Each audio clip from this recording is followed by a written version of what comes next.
Assalamualaikum warahmatullahi wabarakatuh. Alhamdulillah, nahmaduhu wa nasta'inuhu wa nastaghfiruh wa na'udzu billahi min shururi anfusina wa sayyiati a'malina. May yahdihillahu fala mudilla lahu wa may yudlilhu fala hadiya lahu.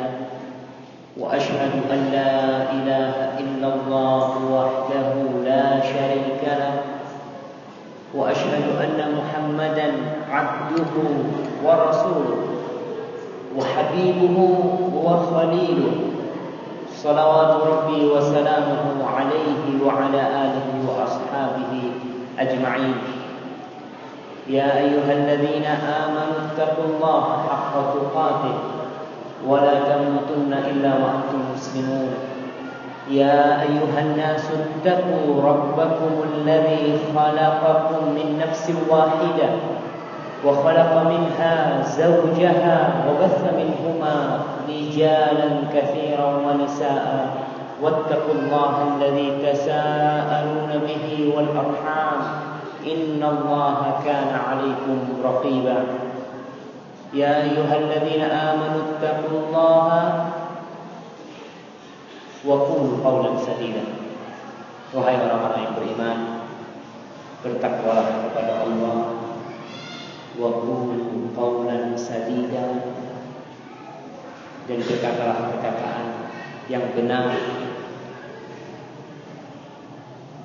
Yuslih lakum a'mal, niscaya Allah akan memperbaiki amalan-amalan kita. Subhanallah. Hanya dengan bertakwa, mengatakan yang benar, Allah akan memperbaiki amalan kita. Wa yaghfir lakum dzunubakum. Subhanallah. Allah kembali memberikan nikmat lain kepada yang bertakwa dan berkata benar, akan diampuni dosa-dosa kita. Wa may yuti'illaha wa rasulahu faqad faza fawzan 'azima. Dan barang siapa yang patuh taat kepada Allah dan Rasulnya, maka dia telah mendapatkan satu kemenangan. Amma ba'd, fa inna asdaqal hadithi kitabullah wa khairul hadi hadi Muhammadin sallallahu alaihi wasallam. Sesungguhnya sebenar-benarnya perkataan adalah perkataan Allah Jalla Jalaluhu, dan sebaik-baiknya petunjuk adalah petunjuk Rasulullah Sallallahu Alaihi Wasallam. Nah, dua hal yang harus kita camkan dalam hidup kita. Yang benar dan yang paling benar adalah kitabullah. Yang paling baik yang harus diikuti adalah petunjuk Rasul Sallallahu Alaihi Wasallam.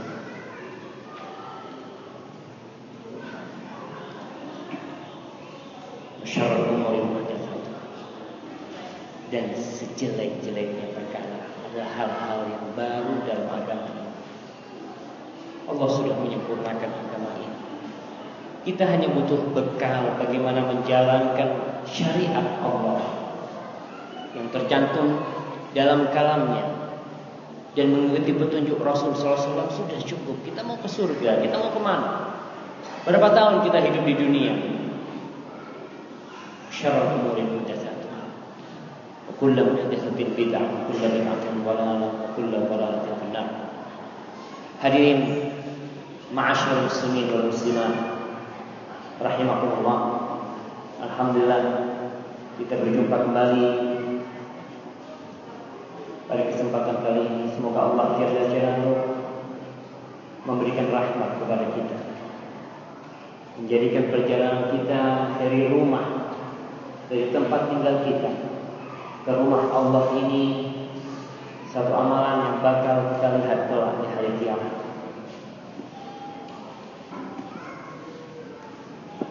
Saya diminta oleh panitia untuk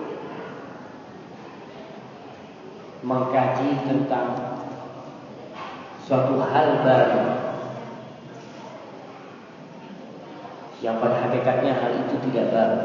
tapi baru diketahui oleh banyak masyarakat dan baru menyebar di kalangan masyarakat yang namanya liberal. Sebenarnya materi ini sangat berat buat saya. Karena orang kalau sudah berbicara tentang liberal, itu yang akan disebut oleh dia, itu nama-namanya orang kafir. Kalau kita belajar tauhid, kita akan mengatakan qala Rasulullah sallallahu alaihi wasallam. Kita akan berjumpa dengan qala Abu Bakar As-Siddiq, kita akan berjumpa dengan perkataan Umar bin Khattab, kita akan terus mengkaji perkataan Imam Syafi'i, Imam Ahmad, subhanallah. Akan bertambah keimanan kita dengan mendengarkan petuah-petuah dari mereka. Tapi kalau kita baca buku-buku liberal, perkataan siapa yang akan kita jumpai? Gottfried Smith, atau nama-nama, pokoknya nama-nama orang barat yang mereka tidak beriman kepada Allah. Oleh karena itu, supaya majelis ini lebih berarti, saya ganti judulnya apa? Itu gak jelas ya, mungkin komputernya kurang bagus.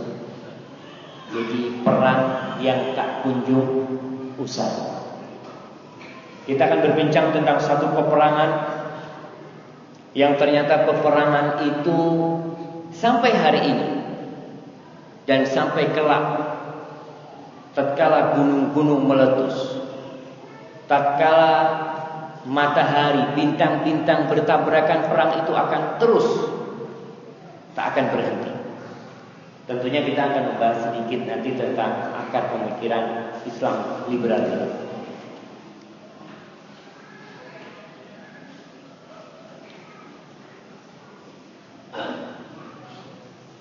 Subhanallah.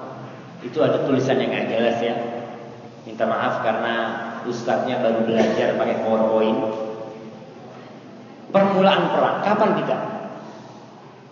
Peperangan yang terjadi di dunia ini antara hak dan batil, itu sejak kapan sebenarnya dimulai? Sejak kapan? Fadhal. Sejak manusia pertama. Nah, kalau kita lihat perseteruan antara hak dan batil ini ternyata dimulai sejak diciptakannya Nabi Adam alaihissalam. Perlu diingat, hak dan batil ini berseteru sudah ketentuan Allah Subhanahu wa taala. Allah menciptakan iblis, Allah menciptakan malaikat, Allah menciptakan siang dan Allah menciptakan malam, Allah menciptakan pahit dan Allah menciptakan manis. Itu sudah sunnatullah dan tujuannya adalah untuk menguji kita. Linabluwakum ayyukum ahsanu amala. Siapa di antara kalian yang paling baik amal? Itu tujuannya. Awal permulaan perang itu sejak diciptakannya Nabi Adam alaihissalam. Tatkala Adam diciptakan dan iblis serta malaikat disuruh sujud, iblis menolak untuk sujud.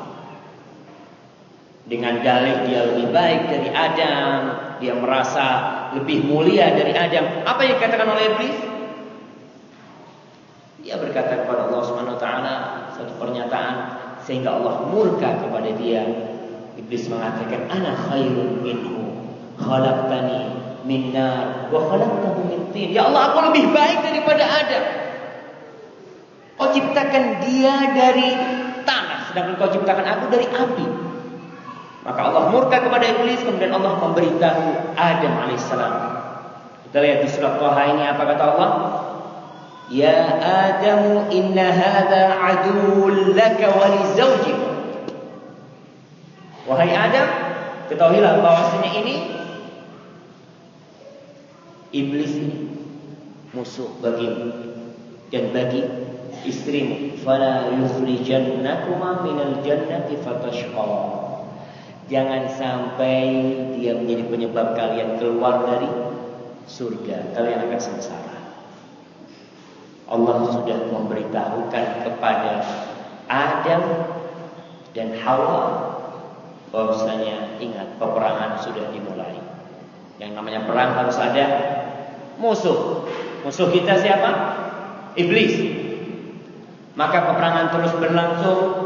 Subhanallah, Iblis diberi uluran waktu oleh Allah Subhanahu wa taala untuk menyesatkan manusia.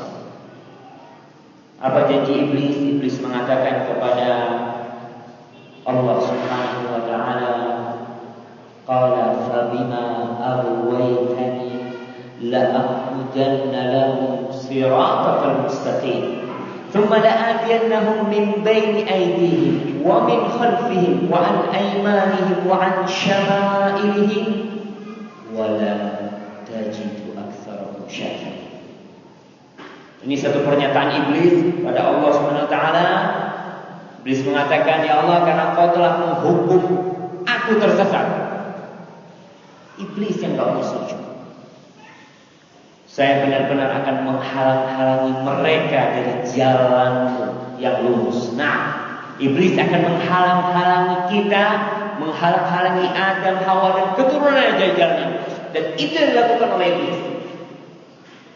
Terus gimana? Iblis punya cara. Nah, dia mengatakan, aku punya cara. Dari mana aku akan menyesatkan manusia?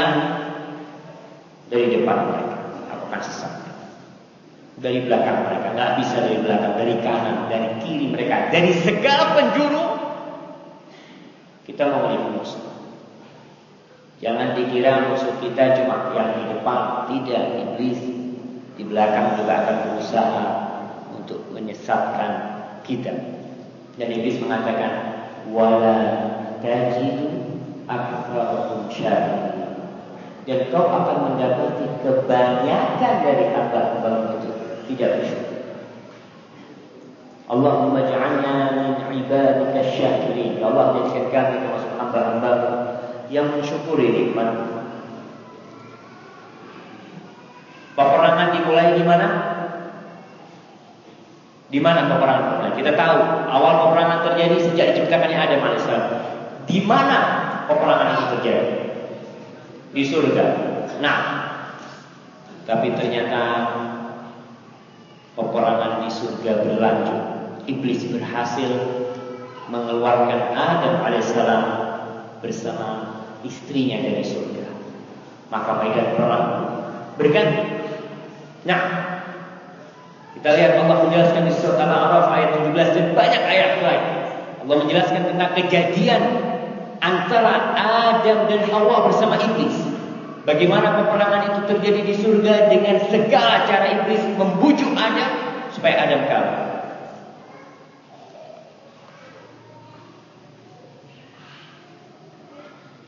Sampai mana kita? Nah, medan perang berganti. فَأَزَلَّهُمَا الشَّيْطَانُ عَنْهَا فَأَخْرَجَهُمَا مِمَّا كَانَ فِيهِ وَقُلْنَا اهْبِطُوا بَعْضُكُمْ لِبَعْضٍ عَدُوٌّ. Bayangkan, setan berhasil menggelincirkan Adam dan Hawa sehingga Adam dan Hawa keluar dari surga.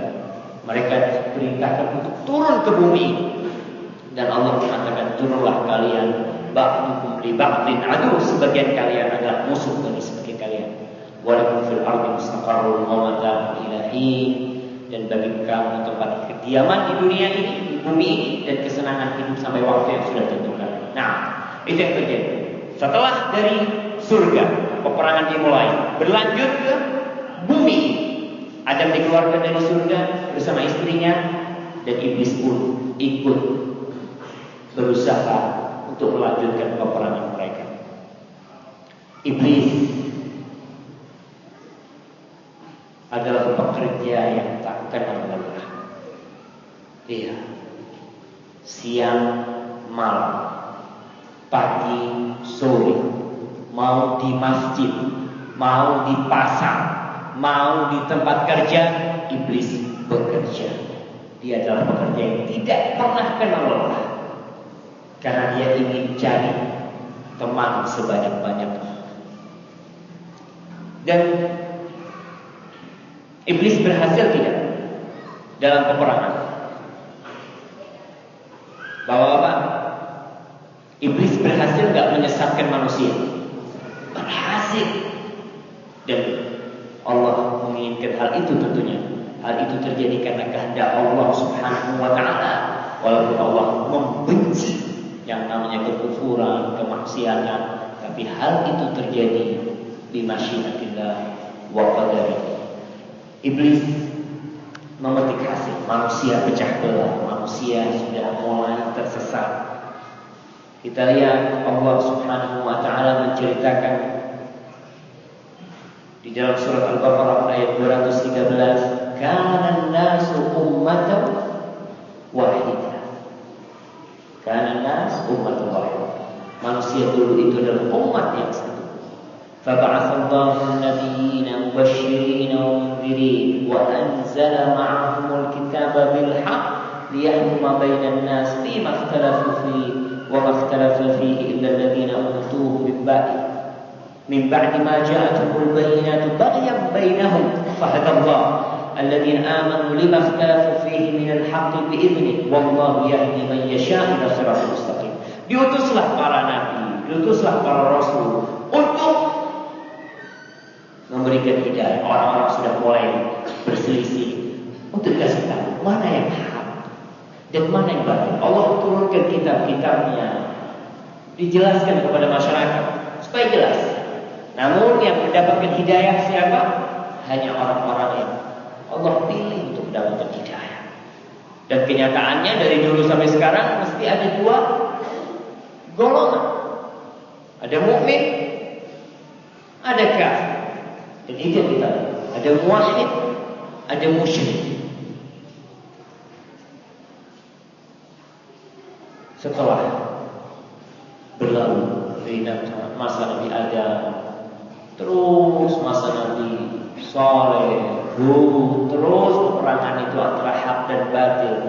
Nabi Ibrahim alaihissalam, bagaimana kita lihat Nabi Ibrahim benar-benar perang dengan mereka untuk mengajak mereka kembali kepada kebenaran. Tapi syaitan terus menyesatkan manusia. Setelah Nabi Ibrahim, Nabi Musa alaihissalam, dari Nabi Musa kemudian Nabi Daud, Sulaiman, terus ke Nabi Isa alaihissalam.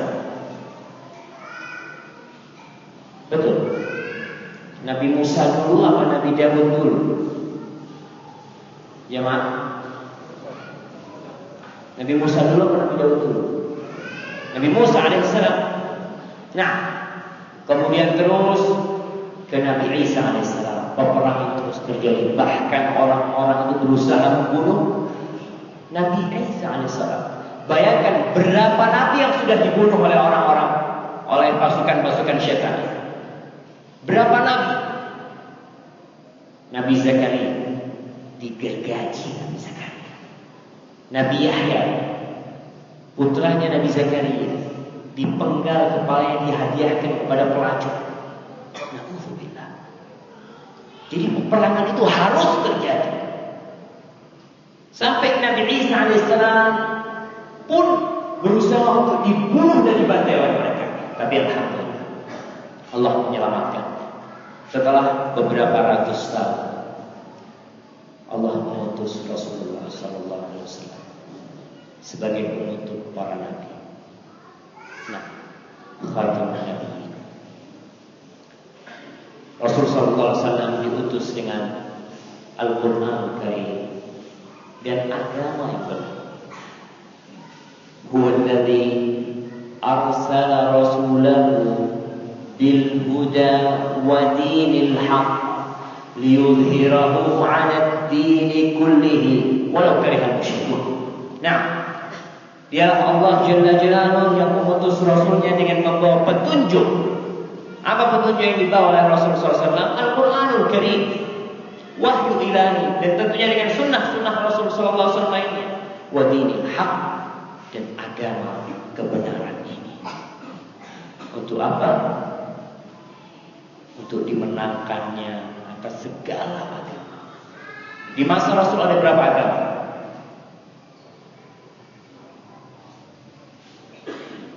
Ada berapa agama di zaman Rasul SAW?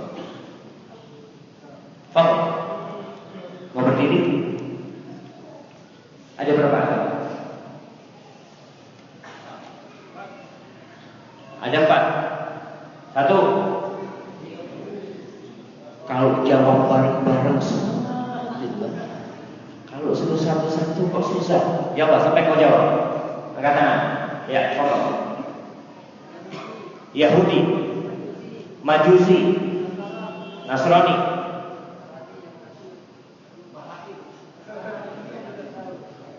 Segala macam kesyirikan, kekufuran, maka yang disebut masa sebelum Nabi itu masa apa? Jahiliyah. Orang menyembah segala macam dia sembah. Dan itu jadi agama mereka. Jadi millet tuh. Kita lihat sebagian nyembah kue, nyembah kurma, dia bikin tumpuk kurma. Dia, subhanallah, dia berdoa sama kurma yang dia bikin. Kalau lapar, Tuhannya dimakan. Masya Allah. Bayangkan masa jahiliyah bagaimana iblis dan syaitan itu benar-benar dapat menyesatkan orang. Satu hal yang ingin saya ingatkan, di masa Nabi itu banyak agama.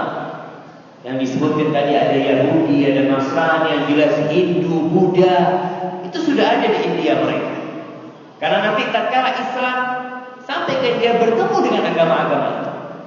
Tapi Allah katakan agama yang dibawa Rasulullah SAW liyudhirahu 'ala dini kulli, untuk benarkan di atas semua agama. Berarti banyak agama pada waktu itu. Nah, selanjutnya tatkala Rasulullah SAW diutus, Rasul berdakwah perlahan-lahan. Ya, Rasul dilempar batu, subhanallah. Ustaz, masih ada yang dilempari batu sekarang. Jemaah, Ustaz masih ada yang dilempari batu. Ustaz sekarang dijemput, Masya Allah, pakai AC mobilnya. Ustaz, ini jemaah yang silahkan ceramah Ustaz. Masya Allah. Rasul datang ke tempat orang Sallallahu Alaihi Wasallam. Bukan hanya keringat yang beliau keluarkan, tapi darah pun telah mengalir dari wajah dan kaki Rasulullah SAW demi untuk menyampaikan agama Allah ini. Di kota Mekah beberapa tahun, tapi ternyata kekuatan iblis dan syaitan di Mekah menghalang-halangi dari menyebarnya cahaya Allah ini. Akhirnya Rasulullah SAW hijrah. Tatkala Rasulullah SAW hijrah, kita lihat iblis tidak tinggal diam melihat cahaya kebenaran yang merangkah. Ketika di Madinah sudah mulai orang masuk Islam, mulai orang-orang mengerti agama Allah, iblis kebingungan. Maka dia menggerakkan syaitan-syaitan untuk mematikan cahaya kebenaran. Dikirim diutus orang-orang Abu Jahal, Abu Lahab, supaya bisa menghalangi orang masuk ke dalam agama Allah. Ngomong yang macam-macam, bahkan sebagian sahabat disiksa. Kita lihat siapa wanita yang pertama kali mati syahid dalam Islam. Sumayyah. Betul? Bapak-bapak, bapak-bapak, betul kan? Siapa? Ibunya Ammar bin Yasir. Nah, adik nama putrinya Sumayyah. Kenal sama Lady Gaga, bapak-bapak? Kenal, Ustaz. Masa sama Sumayyah gak kenal? Ya, nanti coba kita lihat, pulang baca siapa sih Sumayyah, gimana kejadian Sumayyah menegakkan kebenaran, bagaimana dia sampai mati terbunuh demi untuk tegakkan agama Allah. Cahaya Islam yang ditutup-tutupi oleh orang kafir itu keluar dari sela-sela tangan mereka. Karena Allah mengatakan liyudhhirahu 'ala dini kulli, yuriduna liyudfi'u nurallah bi afwahihim. Mereka ingin mematikan cahaya Allah ini dengan omongan-omongan mereka. Wallahu mutimmu nurihi walau karihal kafir. Tapi Allah akan menyempurnakan agamanya walaupun orang-orang kafir itu tidak suka. Maka agama Allah pun subhanallah menyebar. tatkala lisan sudah tumbuh, ngomong sana sini ternyata masih banyak masuk Islam. Apa yang mereka lakukan? Maka senjata harus dipikul. Kita lihat, dan benar-benar hak dan batil berperang. Bukan hanya perang omongan, tapi nyawa pun berguguran. Apa yang terjadi? Perang Badar. Tahun keberapa terjadi perang Badar? Tahun kedua Hijriah. Berapa melawan berapa? 300 belasan melawan 1000. Subhanallah. Tapi Allah mengatakan liyudhhirahu 'ala dini kullihi walau karihal musyrikun. Allah akan menangkan agama Allah walaupun orang-orang musyrik itu gak suka dengan kemenangan itu. Islam menang. Setelah perang Badar, apakah syaitan berhenti berperang, mengatakan kita kalah? Tidak. Dia kembali memikirkan strategi bagaimana untuk menghancurkan Islam. Maka orang-orang kafir di Mekah mempersiapkan bala tentara sejumlah 3.000 orang kira-kira untuk menyerang kota Madinah. Terjadilah perang Uhud. Pada waktu perang Badar, iblis pun turun ikut perang, tapi dia kabur. Bagaimana iblis itu mengompori orang-orang kafir, mengompori tentara-tentaranya. Karena setan itu bukan cuma bangsa jin. Ada orang yang setan? Ada nggak? Ada nggak manusia yang setan? Ada. Pernah ketemu? Hah? Nggak pernah? Masya Allah. Sampai pernah ketemu setan dari manusia?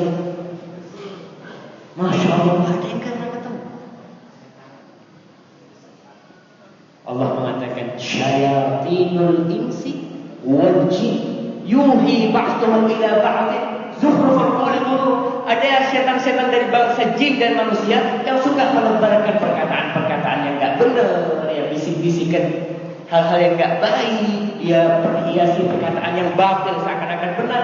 Ada syayatinul insi. Dan kalau kita melihat orang yang tidak taat, yang bandel, binatang pun yang bandel disebut setan. Tapi jangan pernah ngomong sama anak yang bandel setan. Nah, katakan yang baik kalau ngomong sama anaknya walaupun dia itu bandel. Perang Uhud terjadi. Menang apa kalah umat Islam pada waktu itu?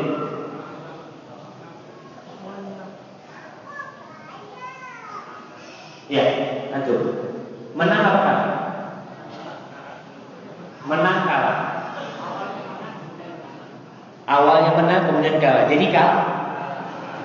Iya, gimana sih? Awalnya menang kemudian kalah. Ya berarti kalah. Menang. Tujuan orang kafir datang ke Uhud untuk apa? Untuk membunuh Rasul Sallallahu Alaihi Wasallam, dan target mereka tidak berhasil. Mereka tidak dapat membunuh Rasul Sallallahu Alaihi Wasallam. Apakah Islam ketika itu pudar cahayanya? Tidak. Islam menang, walaupun memang sebagian sahabat terbunuh, bahkan Hamzah terbunuh. Ya, kita lihat ketika omongan sudah tidak bisa, maka pedang itu akan berdiri. Meninggal 70 dari sahabat Rasul Sallallahu Alaihi Wasallam. Di antaranya Hamzah. Rasul Sallallahu Alaihi Wasallam terluka dalam peperangan itu.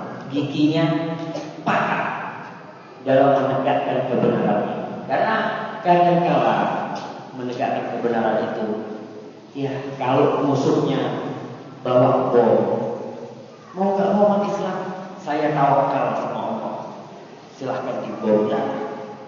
Allah mengatakan wa'iddu lahum mastata'tum min quwwah wa min ribatil khayl. Persiapkan untuk peperangan itu. Ya harus siap-siap ya.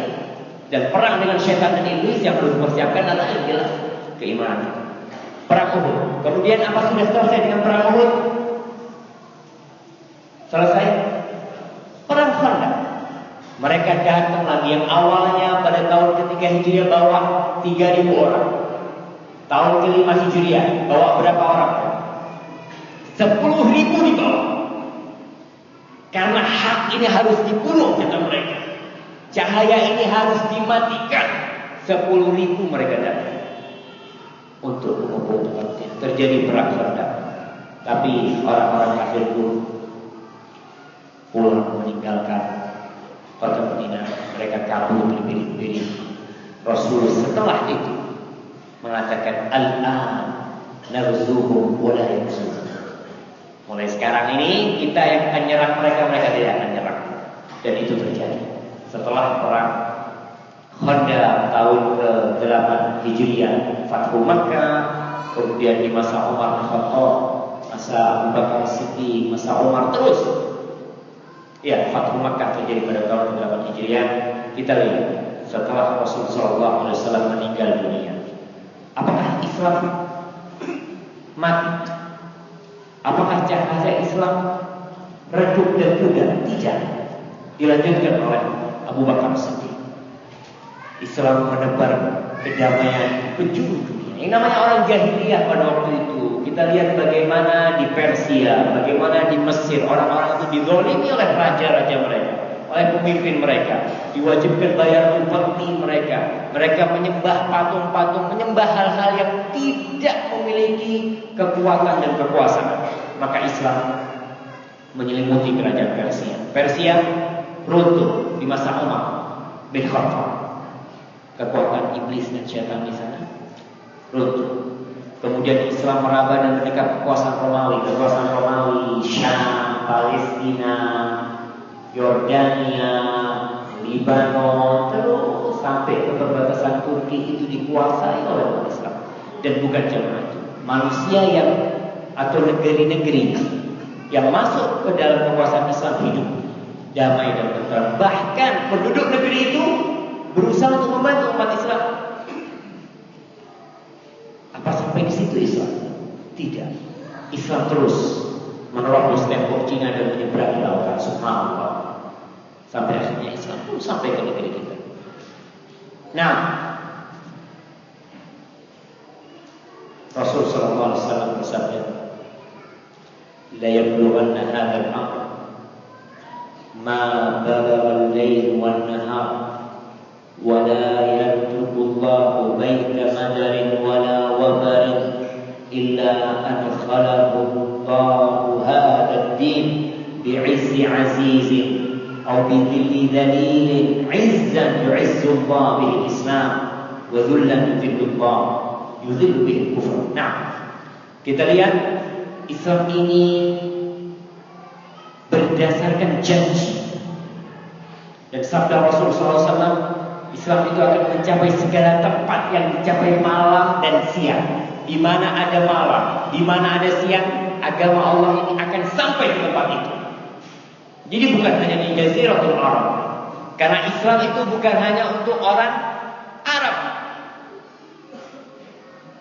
Islam itu untuk orang Arab. Orang Arab yang Islam berapa sih? Penduduk Saudi itu kira-kira 26 juta. 26 juta orang Arab. Orang Indonesia berapa? Yang Islam orang Indonesia berapa? 20 juta? Berapa? 270 jemaah. Penduduk Indonesia berapa sekarang? 200 juta lebih. 230 juta. Ya, sensus terakhir coba dilihat nanti. 230 juta mungkin. Bayangkan cuma berapa persen orang Arab, orang Saudi yang Islam. Karena Islam itu bukan hanya untuk orang Arab. Bukan. Rasul itu rahmatan lil alamin, untuk semua semesta. Maka janji Rasul SAW ketika mengatakan bahwa agama ini akan sampai ke seluruh penjuru bumi. Di mana ada siang, di mana ada malam, mau masuk rumahnya orang kaya, orang miskin, rumah yang dari tanah, rumah yang dari tenda atau apapun, Islam akan masuk ke tempat-tempat itu. Siapa yang masuk? Allah Jalla Jalla. Dengan memuliakan orang yang mulia, dengan menghinakan orang yang hina, mulia karena memuliakan agama Allah ini, dan hina karena menghinakan agama Allah ini. Satu hal yang perlu kita ingat, mereka tidak akan pernah ridho. Ya, kalau bapak mereka, ya bapak spiritual orang-orang kafir ini siapa?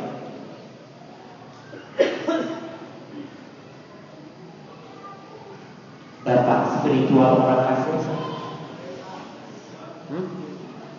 Enggak. Iblis. Ya. Iblis bapak spiritual orang kafir itu tidak akan pernah ridho ya. Maka pasukan-pasukan dia, orang-orang yang taat kepada iblis juga tidak akan pernah ridho. Dan Allah mengatakan walam tardu ankal yahud walan nasara hatta tattabi'a millatahum. Orang-orang Yahudi dan Nasrani tidak akan pernah ridho sampai kalian mengikuti agama mereka. Iya, ini yang terjadi. Oleh karena itu tatkala Islam sudah menyebar kemana-mana, mereka berusaha berpikir bagaimana menghadang Islam. Maka terjadilah perang salib. Pada tahun 499 Hijriah, perang salib itu terjadi hampir 200 tahun. Kalah menang. Sampai akhirnya siapa yang menang? Umat Islam menang. Alhamdulillah, Allah memberikan kemenangan bagi umat Islam yang tatkala itu dipimpin oleh Salahuddin Al-Ayyubi rahimahullah ta'ala. Tapi apa dengan kemenangan umat Islam melawan orang-orang salib pada waktu itu? Perang selesai. Apa perang selesai? Sudah. Orang kafir menyerah.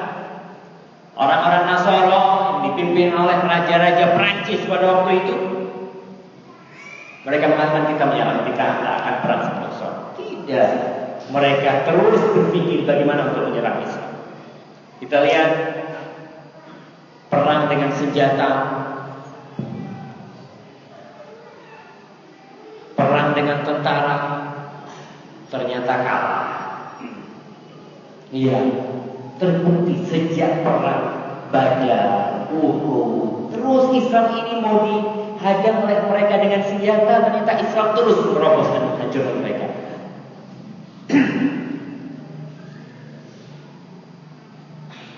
Ana minum dulu ya.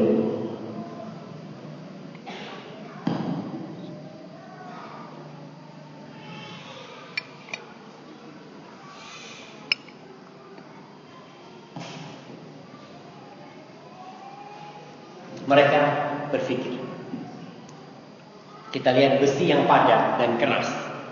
Kalau mau di model-model, mau dibikin pedang, mau dibikin panah, mau dibikin tombak, apa yang harus mereka lakukan? Dipanasin dulu itu besi sampai lunak baru diketes. Maaf, ketes ini bahasa Jawa ya. Bahasa Lomboknya, bahasa Lombok. Oh, Jawa juga, ternyata ada orang Jawa. Nah, kelas ngerti kan? Diketes di palu ya, pukul-pukul sampai nunggu panas. Kalau dia nggak panas, mau dipukul bagaimanapun besi itu tetap nggak berubah bentuknya, tetap dia lurus. Yang modelnya kotak dia tetap akan kotak. Kalaupun mau berkurang ya, mau rusak sedikit saja. Tapi kalau dipanasi, tergantung yang membuat dan memodelnya. Mau dibikin sendok jadi sendok, karena sudah lunak, sudah panas. Mau dibikin pisau jadi pisau. Mau dibikin panci jadi panci. Pedang yang tajam kalau dipanasi bisa jadi sendok. Dan itu yang dilakukan orang-orang kafir. Mereka berpikir merubah strategi bagaimana sekarang menghancurkan umat Islam. Kalau ternyata kita sudah perang bertahun-tahun, 200 tahun, bayangkan. Perang salib itu mereka nyerang, umat Islam sempat kalah tapi menang lagi umat Islam. Mereka akhirnya diusir dari negeri-negeri Islam. Itulah yang mereka pikirkan bagaimana menghancurkan Islam. Besi yang padat kuat harus dipanasin terlebih dahulu. Raja Prancis di peperangan terakhir salib yang disebut Louis ke-9, Dia ketangkap, dipenjara oleh Salahuddin di Mesir sana disebutkan. Dia berpikir, kita ini sudah pernah tahun-tahun gak kemana-mana, gimana caranya kemana? Dia akhirnya merenung, berpikir, dan dia ditemenin oleh teman setianya, sejarawan dari Perancis, namanya kalau nggak salah Novel atau siapa.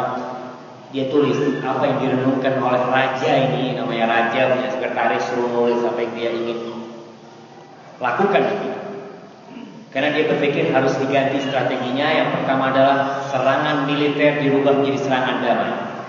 Nah, kita harus damai sama umat Islam, jangan perang. Serangan kita nggak boleh pakai pedang, nggak boleh pakai tembak, nggak boleh pakai meriam, tidak. Harus dengan kedamaian, tebar kedamaian. Syiar mereka menebar kedamaian, anti apa? Anti teroris. Kita nggak usah perang, kita pelan-pelan. Baik, yang kedua, mengerahkan misionaris. Kata dia, ini pendeta-pendeta kita kirim untuk belajar. Dan memang betul, dikirim pendeta-pendeta itu untuk belajar tentang Islam. Setelah itu dia berusaha untuk mengajak orang-orang Islam kepada agama mereka. Yang ketiga, memanfaatkan Kristen Timur untuk kepentingan Barat. Nah, di Mesir ada orang-orang Kristen, ada Kristen Ortodok, ya. Kemudian di Libanon juga ada orang-orang Kristen. Bagaimana sekarang kita manfaatkan orang Kristen yang Arab ini? Kita manfaatkan. Jadi karena perangnya nggak pakai senjata, ya kita manfaatkan yang ini, orang-orang yang ada. Kemudian yang keempat, mendirikan base camp Barat di jantung negeri Islam. Subhanallah. Ini sejak tahun berapa? Kira-kira 400, bukan 400, di akhir-akhir berarti tahun 500 atau 690 Hijriah, 96 Hijriah. Yang kalau tahun Masehinya kira-kira tahun 1291 Masehi, itu sudah berpikir mereka untuk taruh base camp. Dan betul, mereka menaruh base camp ketika itu di Lebanon, di dekat Lebanon pada masa salib itu. Karena mereka tidak mau semuanya umat Nasrani atau tentara salib itu harus keluar semua dari negeri Islam, harus ada. Dan itu yang mereka lakukan. Iya, mereka terus berusaha mengirim misionaris-misionaris, pelajar-pelajar, baik dan pelajar-pelajar Nasoro itu dikirim ke negeri Islam, tapi dengan misi untuk mempelajari budaya Islam, agama Islam, ilmu-ilmu Islam, tapi bukan untuk masuk Islam. Itu yang mereka lakukan. Ya, peperangan berhenti pada waktu itu. Kemudian Barat mulai mengirimkan bala tentara setelah perang Urak Saraf, mengirim misionaris. Mereka melakukan perang dunia. Ya, kalau perang dunia yang pertama di awal abad ke-19 atau 18? 19. Baik. Kita lihat sebelum itu Belanda datang ke Indonesia. Belanda datang ke Indonesia, bukan yang mereka bawa itu cuma senjata, tidak. Mereka bawa misionaris. Ini loh yang akan kita pakai untuk melunakkan besi yang padat ini. Misionaris. Maka khilafah Islamiyah runtuh. Ya, khilafah Islamiyah yang terakhir adalah di Istanbul, di Turki, runtuh. Bukan dengan pedang, bukan dengan perang, tapi dengan orang-orang sekuler yang ada di sana yang memang sudah tidak suka. Karena sudah tinggal dibentuk sudah. Kalau sudah panas itu mereka mau apa? Tinggal mereka bikin. Negeri-negeri Islam pun dijajah pada waktu itu ya, khususnya yang di Timur Tengah. Kalau kita lihat mulai Mesir dijajah, ya daerah Italia menjajah Libya, Perancis menjajah Tunis, Kemudian Mesir dijajah oleh Inggris. Semuanya dijajah negeri Islam. Tapi penjajahan itu perlu diingat, tidak langsung mereka. Louis yang ke-9, Raja Louis yang ke-9 itu, yang memikirkan strategi perang salib, dia pikir memang harus dilunakkan dulu umat Islam ini. Setelah itu baru, setelah umat Islam bisa dijajah, dan itu terjadi. Kemudian kita lihat mereka menjajah negeri Islam, tapi ada masalah. Kenapa? Ternyata agama Islam ini telah membumi. Di mana ada malam, di mana ada siang, di sana ada Islam. Bukan berarti dengan negaranya dikuasai, rakyatnya jadi Kristen. Enggak. Indonesia bertahun-tahun, berapa tahun dijajah oleh Belanda? 350 tahun. Berapa yang masuk Kristen? Berapa yang pindah agama? Gak bisa. Mereka bisa menjajah raga, tapi jiwa dan hati tetap Islam. Dan itu yang terjadi dengan umat Islam. Allah menjaga umat Islam karena cahaya tetap di hati mereka. Walaupun dipaksa. Dan kalau kita lihat ya, bagaimana perjuangan sahabat dulu, dan bagaimana perjuangan ya ulama-ulama Islam yang berada di Jawa ini, dan ulama-ulama Islam yang ada di negeri Arab ketika melawan penjajah. Mereka hanya bisa menjajah raga mereka. Mau dipenjara, ulama itu mau digebukin. Kita lihat Imam Ahmad mau digebukin, mau diapain, tetap yang namanya iman dan takwa itu tempatnya di hati. Tidak bisa mereka jajah. Mereka kembali setelah melihat ternyata tidak bisa menaklukkan Islam. Walaupun negaranya sudah takluk, tapi Islam tidak bisa ditaklukkan. Kembali strategi Louis harus dipikirkan kembali, yaitu membumikan strategi yang dulu, di mana harus ada perang damai dan ghazwul fikri, perang pemikiran tidak boleh berhenti. Apa yang dilakukan sekarang? Mereka kembali memikirkan strategi untuk menghancurkan agama Islam. Kalau negeri Islam sudah hancur pada waktu itu, negeri Islam sudah dikuasai oleh penjajah-penjajah, tapi ternyata Islam tetap kokoh. Ya, karena Allah mengatakan Inna dina 'indallahi Islam. Maka mereka mengaktifkan perang segitiga iblis. Yang pertama, kolonial dengan senjatanya. Ya, di satu sisi kolonial harus tetap. Sisi kedua, orientalis dengan akademisnya. Tetap yang dulu pengiriman orang-orang untuk belajar ke negeri Islam, membangun universitas-universitas, akademi-akademi di barat, tetap itu harus dikerjakan. Mereka semua hampir memiliki qism al-istishraq, bidang orientalisme, mempelajari agama-agama yang ditemui. Mereka milih seperti itu. Mau di Sorbonne, mau di Amerika, mereka punya semua kajian-kajian tentang Islam dan ketimuran. Kolonial dengan senjatanya, orientalis dengan akademis. Yang ketiga, siapa? Nah, gereja dengan penginjil. Nah, ini tiga hal harus kerjasama. Karena apa? Kita lihat sendiri Belanda, subhanallah, bagaimana menghancurkan Indonesia. Perang berkali-kali, tetap aja orangnya Islam. Sudah dikirim penginjil, tetap aja Islam. Dikirim Snok Hodron. Ada yang kenal sama Snok Hodron? Itu orientalis yang pura-pura masuk Islam. Bayangkan Snok Hodron ini bagaimana dia berangkat haji. Snok Hodron berangkat ke Mekah. Di Mekah dia mengatakan masuk Islam. Nah, namanya diganti menjadi Abdul Ghaffar. Masuk dia. Tapi sebelum sempat haji dia sudah belajar di Mekah. Dia belajar kiai-kiai di Jawa, kiai-kiai Sumatera, sama dia belajar sama kiai. Ini orang Belanda, Pak. Setelah dapat ilmu, dia ada masalah, kemudian dia dideportasi. Berangkat ke Indonesia, sampai Indonesia sudah punya ilmu bagaimana menghancurkan Islam dari dalam. Masuk ke Aceh dia dengan dalam dia ulama. Disebutkan bahwasanya dia itu sampai hafid Quran. Bayangkan orang kafir bisa hafid Quran untuk menghancurkan Al-Quran itu sendiri, dan ternyata berhasil.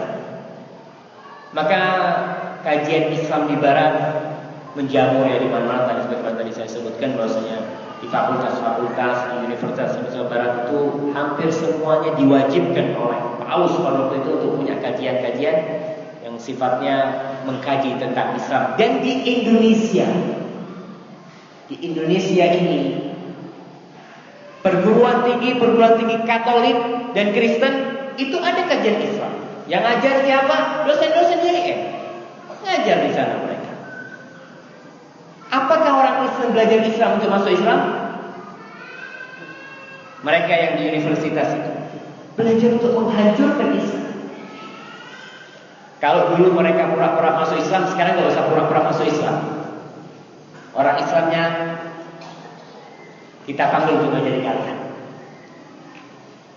Di mana-mana ada kajian Islam, kemudian orientalis mengarang berbagai macam buku yang memojokkan Islam. Quran itu adalah bikinan Muhammad. Mereka mengatakan bahwasanya syariat Islam itu adalah penciplakan dari syariat yang dibikin oleh orang-orang Yahudi dan Nasrani yang ada di Suriah pada waktu itu. Mereka mengatakan Muhammad itu belajar kepada pendeta-pendeta Yahudi. Tulis sama mereka. Muhammad itu dulu pada waktu kecil dia berangkat ke Syam, ketika untuk berdagang ketemu sama pendeta, di situ dia belajar. Berbagai macam fitnah mereka tempat. Dan juga pendeta-pendeta, subhanallah, kalau kita lihat ya di Libya, di Kuwait, itu pendeta-pendeta di Mesir ditebar oleh mereka. Apa sudah cukup? Orientalis sudah jalan, pendeta sudah dikirim. Orientalis dan pendeta ini hanya untuk pembuka. Tetap segitiga iblis berjalan, senjata mereka puas. Saya mau tanya, apa orang kafir berhenti bikin senjata? Berhenti bikin senjata orang kafir? Tidak mereka. Terus mereka berpikir bikin senjata. Karena perang tidak akan pernah usai kata mereka. Nah, al-haq wal batil ini tidak akan pernah bersatu. Gak mungkin bisa. Maka salah satu nama Mada hasal? Apa komputernya mati? Hah?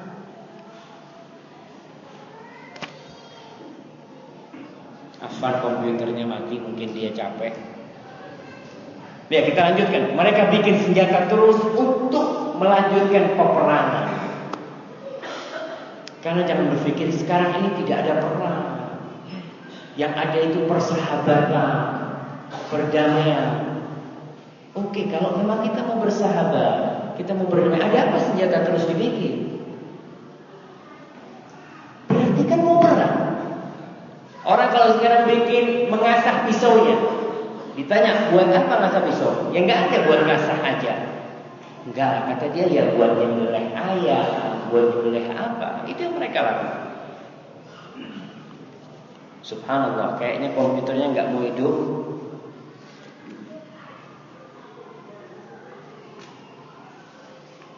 Oke, kita lanjutkan tanpa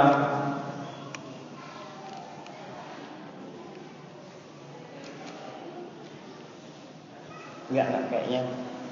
Wallahu a'lam.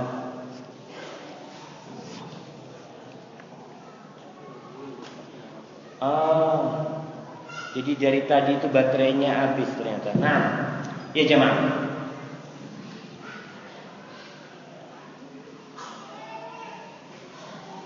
Segitiga iblis itu apa? Yang pertama, ya, kolonial, penjajahan terus harus dikerahkan sama mereka. Yang kedua, orientalis. Orientalis ini adalah mempelajari Islam, mengkaji tentang ketimuran dengan maksud-maksud tentunya untuk mengabdikan diri kepada pemimpin mereka. Siapa? Kolonial sendiri. Siapa yang membiayai fakultas-fakultas itu? Ya pemerintah mereka pada waktu itu. Dan sampai sekarang tetap dibiayai oleh mereka. Kayaknya lepas. Enggak kayaknya.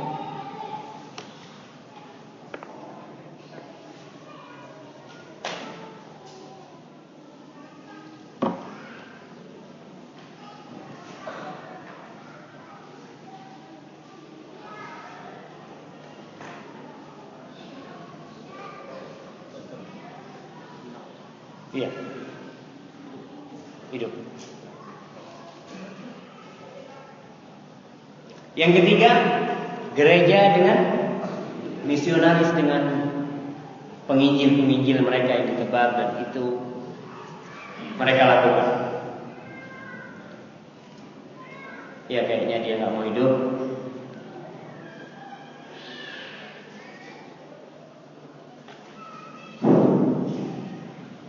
Hadirin, ini kita belum masuk ke masalah liberal ya, baru berjalan sebentar. Masih siap untuk dilanjutkan? Nah, setelah mereka melakukan hal itu, ternyata perjalanan mereka menaklukkan al-haq, menaklukkan agama Allah ini tidak berjalan dengan mulus. Tantangan-tantangan terus didapat. Orang Islam nggak mau baca bukunya orientalis, orang yang ngarang orang kafir kok. Kita kalau baca buku yang ngarang umpamanya George Bush, Tauhid Islam, Masya Allah, George Bush ngarang buku Tauhid Islam. Apa orang Islam mau baca? Gak mau baca. Kalau yang ngarang buku ini Tauhid, yang ngarang umpamanya Ali Abdurrahman, wah, bagus. Tulisan para orientalis ketika itu nggak disukai. Orientalis itu kan bisa bahasa Arab mereka.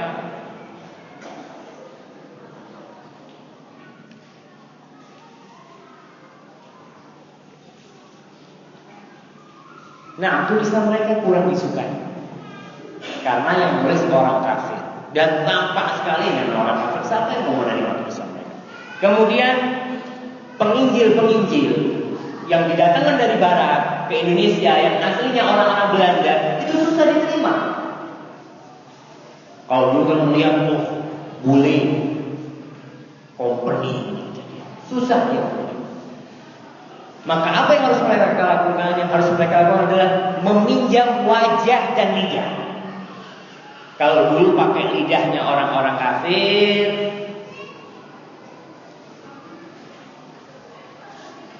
yang dipakai itu penanya dan wajahnya orang-orang kafir, kayaknya harus dirubah. Siapa tuh? Kayaknya jangan siapa.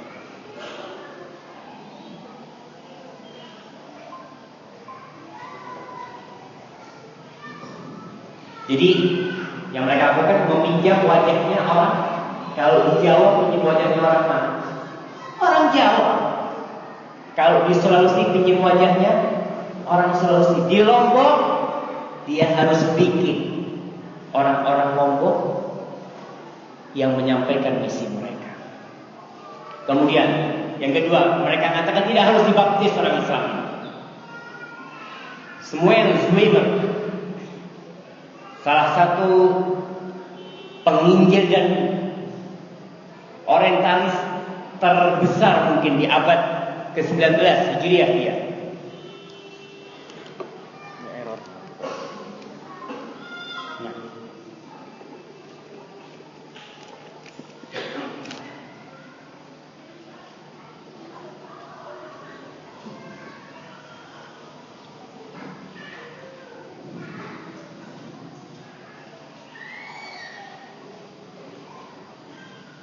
Sampai mana ini, Mak?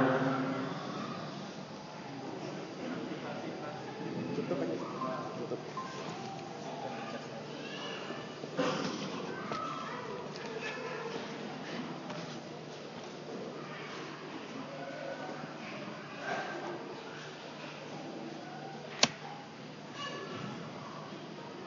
Jadi ingat, kita lihat tulisan para orientalis kurang disukai, penginjil sulit membaptis orang Islam, dan itu terjadi di Mesir pun ya, bukan cuma di Indonesia. Kita bicara secara umum ya, perang yang terjadi melawan Islam dari kekafiran ini, dari al-batil ini, itu di segala penjuru dunia. Bukan hanya di Islam di mana, di Indonesia saja.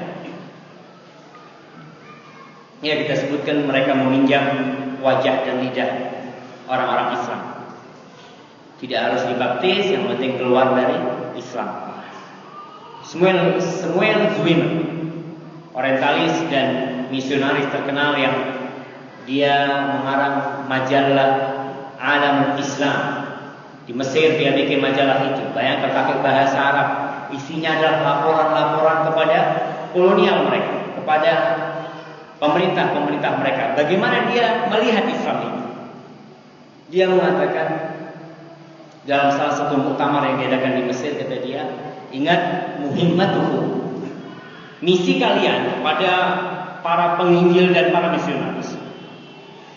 Muhimmatuhu, misi kalian itu bukan antudkhilal muslim, memasukkan orang Islam ke Nasrani. Bukan itu.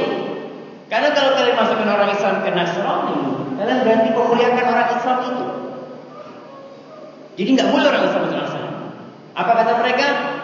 Kalian harus keluarkan umat Islam itu dari keislamannya, tapi tidak masuk Kristen. Sehingga yabqa rajulan bila silatin bil akhlak, dia jadi orang yang nggak punya akhlak, nggak punya apa, sudah. Yang namanya orang keluar dari Islam dan tidak masuk ke agama lain, jadi apa? Ya nggak punya pegangan apa-apa. Dan itu yang diinginkan oleh Islam.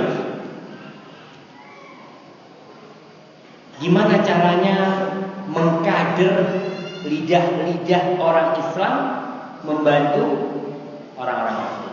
Ya kita lihat beasiswa. Mereka kasih beasiswa ke barat. Siapa yang nggak suka sekolah di Amerika? Dia bilang sama ibunya, Bu, saya alhamdulillah Bu diterima di Sorbonne. Masya Allah, nak katanya. Mau belajar apa? Belajar fikih Islam ya Bu. Ya ibunya nggak tahu apa, Masya Allah, berangkat. Berangkat. Beasiswa ke barat, Masya Allah. Setelah pulang, mereka menjadi corong barat. Tentunya Mustafa As-Sibai dalam kitabnya Al-Istishraq, dia bercerita bagaimana dialog dia dengan gurunya. Suatu hari dia masuk kelas pada waktu pasca sarjana, kajian tentang hadis. Datang dosennya yang dari Jerman kalau nggak salah, muridnya Gotzer. Dia datang ke kelas. Si ustadz ini dengan bangganya, yang kalian pelajari selama ini itu nggak benar.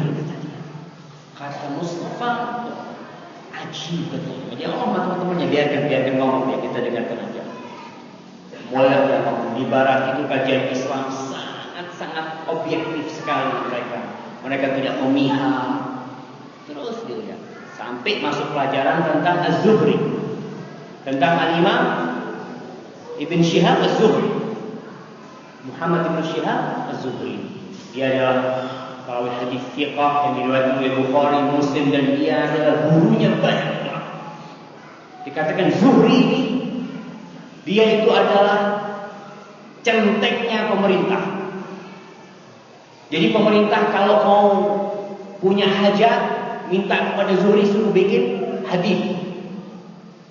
Macam-macam sudah habisin itu Zuhri. Hadis-hadisnya semua bikinan sendiri untuk kepentingan pemerintah. Selesai itu guru, si murid ini bingung semua. Guru kok kayak gini, kata dia. Ini di Mesir ini, di Al-Azhar, gurunya seperti itu. Akhirnya si murid ya nggak berani baca bukunya. Ditanya, guru baca buku apa? Bukunya Goldshead, bukunya orientalis yang kafir. Bayangkan, dia belajar Islam, belajar hadis kepada orang non-Muslim. Suatu hari si murid ini, ya muridnya sudah pasca sarjana, sudah ustaz lah, dia ngajar di mana-mana. Dia ngomong sama gurunya, Ustaz, katanya, aku besok ada kajian. Kalau Ustaz bisa datang, aku sangat senang sekali. Baik, dari guru dihormati ya. Itu kalau mau berdakwah jangan Ustaz besok hadir kajian saya Ustaz ya. Ya tahu Ustaz itu salah. Enggak hadir itu Ustaz. Dia ngomong Ustaz besok akan mengisi kajian Ustaz hadir lah Ustaz. Anak senang kalau Ustaz hadir gitu kan. Dan Ustaz bisa mengkoreksi anak gitu ya. Subhanallah. Datanglah Ustaz dalam kajian umum ya. Mustafa Sibai cerita. Aku isi kajian tentang Muhammad ibn Syihab Az-Zuhri. Dia cerita tentang Muhammad bin Syihab Zuhri yang dihabisin sama gurunya. Dia cerita bagaimana pendapat ulama, bagaimana hidupnya Az-Zuhri, bagaimana ketaatan dia, bagaimana ketakwaan dia, bagaimana akhlak dia, bagaimana murid-murid dia, bagaimana guru-guru dia. Jelaskan semuanya. Selesai dia ngomong, sekarang saya minta kepada guru saya untuk memberikan komentar. Diminta gurunya mengatakan al-an araftu Zuhri. Sekarang aku baru tahu dia mengenai Zuhri. Subhanallah. Ya selama ini yang dia dengar adalah dari gurunya. Yang di barat itu Zuhri kayak gini. Ya dia oh iya, amin. Sudah amin. Setelah amin dia jadi imam. Subhanallah, alhamdulillah. Maka gurunya terbuka hatinya dengan gaya murid yang minta kepada gurunya untuk hadir. Dia minta, dia mohon gurunya hadir. Setelah hadir gurunya diminta untuk memberikan komentar. Kasih komentar. Insya Allah terbuka hatinya untuk menerima kebenaran. Itu yang terjadi di barat ketika itu. Di mana? Di Mesir ya. Dulu Mesir itu, kita jangan bicara tentang Indonesia. Sekarang kalau harus mengirim mahasiswa keluar itu butuh duit banyak. Mereka harus mempersiapkan beasiswa, mempersiapkan tiket pesawat, rumah, macam-macam. Maka orang barat juga berpikir bagaimana dengan kos yang kecil dapat untung yang besar. Gimana kalau bikin universitas barat di negeri Islam? Mereka di Mesir itu ada Al-Jami'atul Amrikiyah. Di Mesir ada Universitas Amerika. Kemudian di Libanon ada Al-Jami'atul Amrikiyah. Ada, subhanallah, mereka dirikan perguruan tinggi barat di negeri Islam. Kan orang Islam ini kalau lulusan dari mana? Universitas Amerika. Oh, Masya Allah kan? Lebih keren. Dari mana? Dari Medina. Medina kan pakai sarung. Saya pakai jas di sana. Dan ini terjadi. Mereka kalau pulang dari barat itu dengan bangganya, dengan pakaiannya. Saya punya teman dari Afrika, pakai dasi, pakai jas. Mana tanya ketika itu, masuk kelas dia. Ini pakaiannya ente di negara ini. Oh iya. Negara saya semuanya pakai kayak gini loh. Ini Afrika pakai jas, ini saya bingung gitu. Cuma sudah jadi pakaian mereka. Mereka bangga dengan pakaian itu, menamakan ini pakaian kita di sana. Padahal itu dari mana datang? Nah, ya sekarang kita berbicara tentang hasil didikan Barat di Indonesia. Kalau tadi kita bicara di Mesir ya, kita lihat Indonesia adalah lahan empuk ya. Orang Indonesia itu taat, Masya Allah. Dikasih tahu ini, kamu itu Islam yang benar itu Ahmadiyah. Ada Nabi setelah Nabi, oh iya, masuk. Wah, ada lagi ngasih tahu, Bapak, itu Lia Eden itu Siti Maryam. Oh iya, jadi pengikutnya. Ahmad Musaddiq yang ngaku Nabi di Jakarta, ada pengikutnya. Ada pengikutnya. Ada gerakan apa saja di Indonesia ini mesti ada yang ikut. Subur Indonesia ini. Tongkat dilempar. Apa itu istilahnya?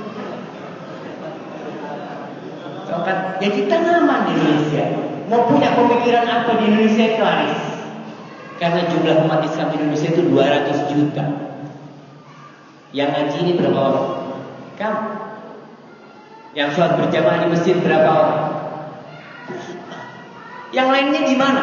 Di mall-mall. Bayangkan ketika Lady Gaga itu dilarang Yang sakit hati siapa? Orang-orang Islam. Iya, ini nggak benar pemerintah. Saya pernah ketemu orang ngomong, Ustaz kata dia, apa sih urusannya MUI mengeluarkan fatwa haram kata dia? Loh, kenapa? Iya, kita kan mau lihat Lady Gaga kata dia. Orang Islam. Bayangkan di Filipina yang menolak kedatangan Lady Gaga itu orang-orang Kristen. Orang-orang Kristen nolak kedatangan Lady Gaga. Kok orang Islam di sini berbondong-bondong ingin lihat Lady Gaga? Indonesia adalah lahan yang empuk. Nah, apalagi kalau sudah ketemu orang-orang yang gila-gelar, ya, gila kedudukan dan kehormatan, masya Allah. Yang kemarinnya makan nasi sama tahu, ditawarin makan hamburger, masya Allah, siap berangkat. Mereka berangkat ke Eropa, ke Amerika untuk belajar. Belajar apa? Belajar teknologi. Apa ada orang Islam Indonesia belajar ke Barat pulang bisa bikin HP-nya ini Nokia? Saya bisa bikin HP-nya ini Nokia. Belajar saya di Barat. Gak dikasih sama Barat ilmu itu. Iya mereka pulang saya bisa bikin senjata. Lah, kita mau ente belajar dari kita ini loh khusus. Ini yang kalian pelajari. Kalau yang khusus-khusus itu jangan, yang lainnya jangan. Makanya kita lihat pemikiran-pemikiran yang datang dari luar itu apa membangun Indonesia. Kita tanyakan, kalau Lady Gaga datang ke Indonesia, apa umat Islam tiketnya berapa Lady Gaga itu kemarin? Ada yang 3 juta, ada yang berapa? Subhanallah, 3 juta banyak orang Islam melihat itu. Melihat setelah lihat Lady Gaga, subhanallah, saya ini setelah lihat Lady Gaga sholatnya lebih khusyuk. Subhanallah. Gimana ada gitu? Manfaatnya itu apa? Ustaz, saya setelah melihat Lady Gaga kerja saya lebih wah. Yang ada harus lihat Lady Gaga di kantor itu. Kenapa ngantuk? Semalam lihat Lady Gaga. Nggak ada. Untuk dunia nggak ada manfaatnya. Untuk dunia, kita bicara dunia, jangan untuk agama. Untuk dunia nggak ada manfaatnya, apalagi untuk akhirat. Ya itu yang dilakukan oleh Barat untuk merusak Islam. Orang-orang khususnya yang gila-gelar kedudukan kehormatan. Dan di Indonesia, tunggu saya ini baru pertama pakai iPad ini, bawa tas.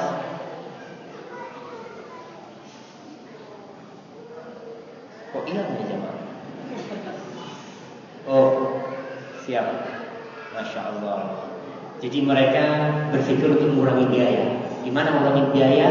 Yaitu yang dikirim ke Amerika, yang belajar di sana, nanti di Indonesia dikasih kedudukan. Siapa didikan Barat pertama yang berhasil membawa pemikiran Barat? Siapa? Cak Nur. Gus Dur lah. Siapa? Harun Nasution. Nah, ya, Harun Nasution. Harun Nasution itu orang pertama di Indonesia. Subhanallah, dia datang ke Indonesia, diangkat menjadi rektor UIN. Pada waktu itu masih IAIN namanya, jadi rektor, diangkat oleh Menteri Agama untuk jadi rektor. Subhanallah, ini lulusan Amerika dikasih kedudukan jadi rektor. Apa yang akan dia lakukan? Apa yang dia pelajari di Barat itu akan dia salurkan kepada murid. Itu yang akan dia ajarkan. Orang yang bawa air, dia akan tuangkan air. Kalau yang dia bawa khamar, dia bawa khamar, yang akan dituang adalah khamar. Dan tak kalah Harun Nasution, dia mengeluarkan sebuah buku yang sampai saat ini menjadi buku wajib di IAIN. Kalau belum berubah, Islam ditinjau dari berbagai aspeknya. Itu buku wajib. Bagaimana dia menjelaskan tentang hadis. Hadis itu banyak yang palsu, sekarang nggak benar. Hadis itu ditulis setelah Nabi mati, sahabat mati, setelah itu. Jadi hadis itu dibikin-bikin. Subhanallah. Dapat dari mana? Sama kayak dari gurunya Mustafa Sibai. yang mengajarkan hal itu. Ada satu dokter yang berusaha memperbaiki Harun Nasution. Namanya Profesor Dr. Muhammad Rashid. Dia juga sama lulusan McGill di Kanada bersama Harun Nasution. Bahkan Muhammad Rashid cerita dulu Harun Nasution itu nginep di rumahku katanya. Dan dia selalu memberikan pandangan-pandangan, pencerahan-pencerahan kepada Harun Nasution. Kebetulan Muhammad Rashid pernah sekolah di Mesir ya. Kemudian dia melanjutkan di Kanada, tapi dia basicnya sudah kuat. Adapun Harun Nasution pulang, dia menyebarkan pemikiran-pemikiran barat.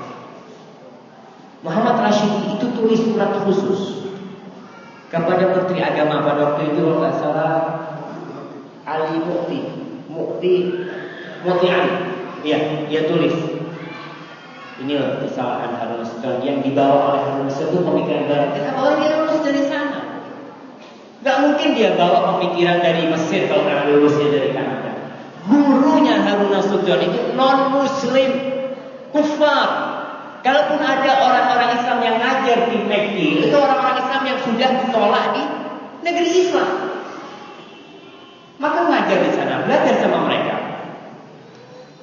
Kritikan yang diberikan oleh Muhammad Rashidi nggak diterima oleh Menteri Agama, itu nggak diterima. Entah ada apa, ada konspirasi benar-benar untuk merubah Islam di Indonesia. Sebagaimana tadi saya sebutkan, orang Barat berpikir bagaimana untuk mengurangi kos, nggak usah ngirim mahasiswa ke Barat, tapi universitas Islam yang di sini sudah universitas Barat, fulus dikirim, terus itu fulus dikirim. Mau hidup dari mana mereka? Gajinya berapa si dosen itu? Kan gaji. Maka bantuan-bantuan itu terus kemudian muncul Cak Nur ya, Cak Nur dengan ya lebih luas lagi Cak Nur, ceramahnya, tulisan-tulisannya lebih bagus, tapi dia hanya penerus. Setelah itu Ulil CS mereka hanya penerus saja. Kalau kita mengatakan Ulil liberal, bukan, yang sebelumnya itu sudah liberal. Saya tidak akan berbicara apa itu liberal, karena mereka berselisih pendapat tentang makna liberal. Tapi kita lihat contoh-contoh pemikiran mereka ini loh. Liberal itu kan kalau secara bahasa artinya kebebasan, bebas. Mereka mau kebebasan yang dikemas. Tapi kita lihat bagaimana pemikiran mereka. Kita ingat Ulil CS hanya penerus. Jadi yang ada sekarang mereka adalah penerus karena sudah dirusak pada awalnya. UIN di mana-mana pun rata-rata, ya tidak semuanya, itu sudah masuk pemikiran liberal. Dan yang jadi masalah, orang kalau kena tembak, luka, tahu dia, aduh kata dia, kenapa kena tembak? Perang militer itu ketahuan, kalau kena jadi korban itu tahu. Tapi perang ini, perang saraf ini, dah terosok, dah ada rasanya. Malah dia bilang, wah, kamu itu korban. Siapa bilang korban? Saya ini membela Islam. Dia tidak merasa menjadi korban. Dan ini salah satu bahayanya perang urat saraf atau ghazwul fikri, perang pemikiran. Orang yang terkena itu merasa tidak kena. Orang yang jadi korban merasa dia bukan korban. Kita lihat program liberalisasi Islam. Betul tulisan saya. Ya, mereka punya program liberalisasi. Apa yang mau diliberalkan sih? Yang mau dibebaskan apa? Orang tempat pelacuran di mana-mana ada. Ya, tempat minum banyak, judi di mana-mana ada. Apa sih yang mau dibebaskan? Kita lihat ternyata yang mau dibebaskan itu orang-orang yang biasa ke masjid ini supaya nggak ke masjid lagi. Kita akan lihat dengan sangat sistematis.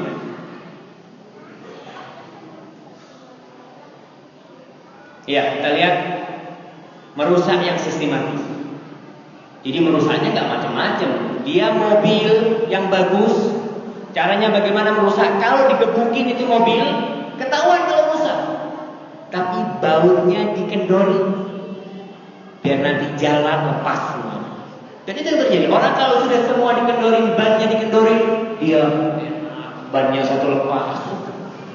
Wah, lepas semua. Dan ini merusak yang sistematis. Jadi nggak perlu orang tahu kalau itu rusak, enggak. Tapi kalau di jalan nanti tahu. Yang pertama yang mereka lakukan, sebar paham pluralisme dalam bidang akidah. Ya, dalam akidah yang harus digarap adalah pluralisme, yaitu keberagaman agama, semua agama sama sudah. Dalam bidang akidah, dalam bidang syariat, apa yang mereka lakukan? Metodologi ijtihad. Ijtihadnya sekarang lain. Kalau dulu harus hafal Quran, kalau dulu harus hafal hadis, sekarang nggak perlu. Pakai terjemahan pun bisa ijtihad. Masya Allah. Dirubah. Kemudian yang ketiga, ini Al-Quran ini bermasalah, kata mereka. Al-Quran ini kan nggak bisa dirubah sama mereka. Apa yang mereka lakukan? Melakukan dekonstruksi terhadap Al-Quran dalam bidang wahyu. Wahyu ilahi ini harus didekonstruksi. Dekonstruksinya adalah salah satu sistem untuk mengkritisi sastra dulu. Sastra kalau dikritisi namanya dekonstruksi. Dari sastra Injil pun seperti itu. Kemudian sekarang dipakai di dalam Al-Quranul Karim. Ya, untuk yang pertama, sebar paham pluralisme dalam bidang akidah. Saya ingin satu teman baca. Ya Allah, siapa yang bisa bantu saya baca? Ya syabab. Gak ada yang mau bantuin Ustaznya. Ustaznya capek dari tadi ngomong ini. Ya Allah, Papa, pakai mic lah supaya mic-nya dengar. Mas mic, Ustaz, ada Ustaz?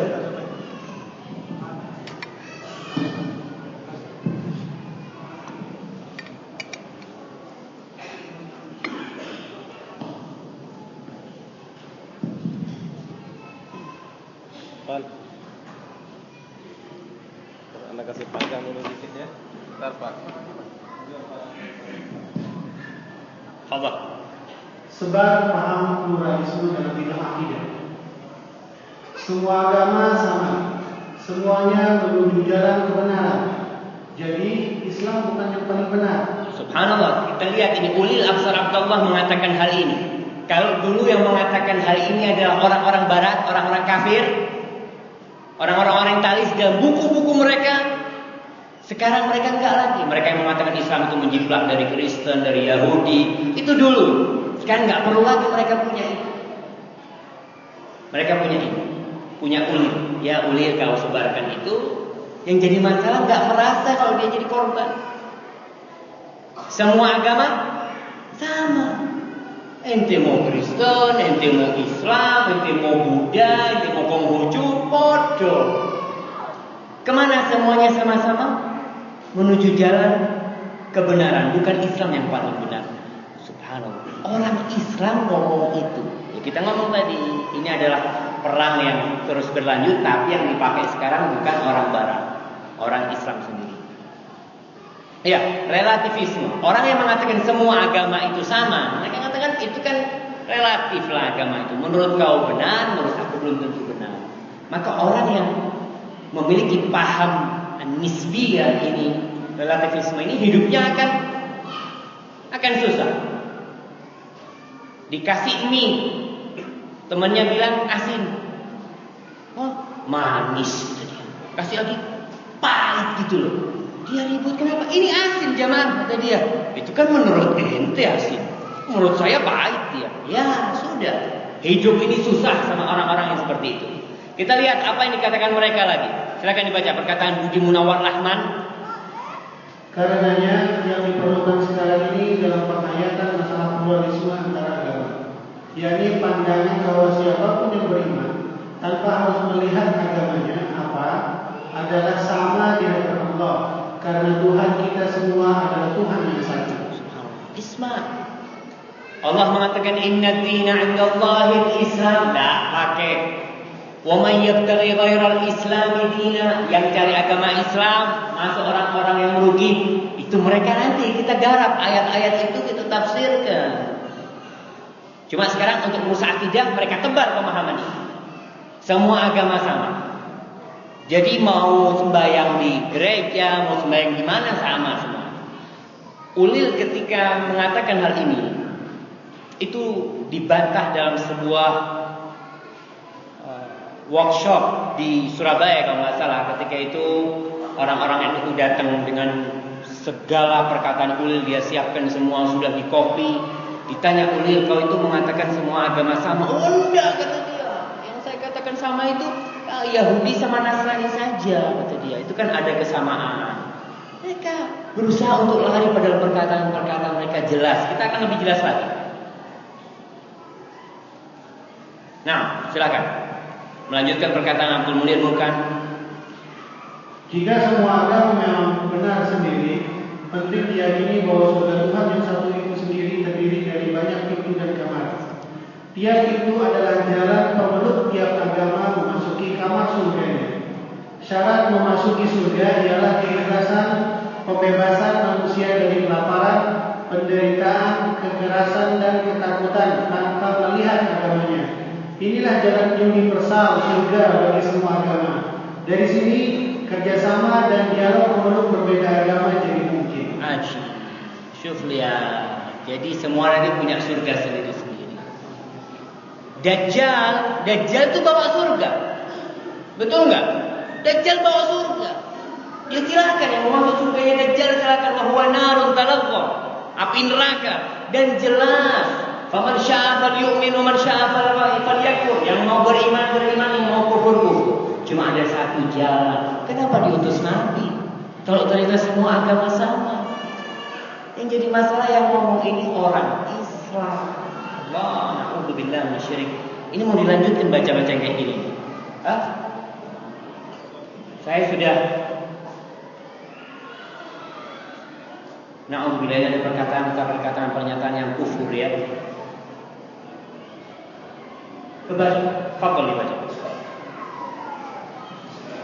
Sumanto Al-Qurtubi dari buku Lubang Hitam. Ya, berkata. Jika kala di akhirat pertanyaan di atas diajukan kepada Tuhan, mungkin dia hanya tersenyum simpul sambil menunjukkan surganya yang maha luas. Di sana ternyata telah menunggu banyak orang, antara lain Yesus, Muhammad, sahabat Umar, Gandhi, Luther, Abu Nawas, Romawi, Bunda Teresa, Uti, Barbelopa dan Sufyan. Na'udzubillah. Mereka mengatakan semuanya sama, semuanya masuk surga. Na'udzubillah. Kita lihat yang ngomong ini bukan orang Kristen, yang ngomong ini bukan orientalis, tapi orang Islam yang mengaku Islam. Ini pernyataan-pernyataan kufur tentunya. Kemana perkataan innal kafirina fi adabi jahannam? Orang kafir itu dia enggak ada menurut mereka. Kita lanjutkan. Allah mengatakan al-haqqu min rabbika fala takunanna minal mumtarin. Ya, kita lihat kemudian Allah juga berfirman innal ladzina kafaru min ahlil kitab wal musyrikin fi nari jahannam khalidina. Jelas Allah mengatakan sesungguhnya orang-orang yang kafir dari ahlul kitab. Kita jangan berbicara Hindu, dari orang Kristen dan orang Yahudi dan orang-orang musyrik juga fi nari jahannam khalidina fiha. Mereka berada di neraka jahanam khalidina fiha ulaika hum syarrul bariyah. Mereka adalah sejelek-jeleknya manusia. Dan kita lihat bagaimana Rasul sallallahu alaihi wasallam bersabda, "Walladzi nafsi Muhammadin biyadihi la yasma'u bi ahadun min hadhihi al-ummah yahudiyyun wala nasraniyyun thumma yamut wa lam yu'min billadzi ursiltu bihi illa kana min ashabin nar." Tidaklah demi yang jiwa Muhammad di tangan Allah Subhanahu wa taala, tidaklah seseorang itu mendengar tentang aku, baik dia agama Yahudi atau Nasrani, kemudian dia tidak beriman dengan apa yang aku diutus dengannya, kecuali dia akan menjadi penghuni neraka. Hal-hal ini sudah tidak ada lagi buat mereka, karena menurut mereka sudah na'udzubillah semuanya sama. Dan salah satu pembatal tauhid kita apa? Man lam yukaffir al-musyrikin aw syakka fi kufri au sahhaha madhhabahum kafir. Barang siapa yang tidak mengkafirkan orang-orang musyrik atau dia meragukan kekufuran mereka atau membetulkan pemikiran mereka, maka dia telah kufur. Dan ini pemahaman yang mereka bangun. Jadi menyebar paham pluralisme dalam bidang akidah. Nah, kemudian perubahan metodologi ijtihad. Ya, kita lihat mungkin nanti ada yang dibaca, saya suruh baca. Lihat mereka membolehkan kawin antar agama. Karena dulu itu di masa Nabi, kenapa nggak boleh kawin antar agama? Karena lagi perang Nabi. Jadi takut nggak bisa membedakan mana yang Muslim sama mana yang kafir. Subhanallah. Ajib, sedangkan negerinya orang kafir sendiri, negerinya orang Muslim sendiri. Mereka katakan, oh dulu itu karena butuh banyak umat Islam. Kalau sekarang kan nggak butuh sudah. Iya, sudah kawin. Di Indonesia ini apa butuh orang Islam kawin sama orang kafir? Lah orang Islam banyak sekali. Tapi karena gereja punya misi, salah satu misi gereja yang dibongkar oleh lembaga-lembaga Islam adalah bagaimana mengkawinkan orang Kristen dengan orang Islam. Itu yang mereka bisa. Dan mereka tahu yang boleh kawin itu orang laki.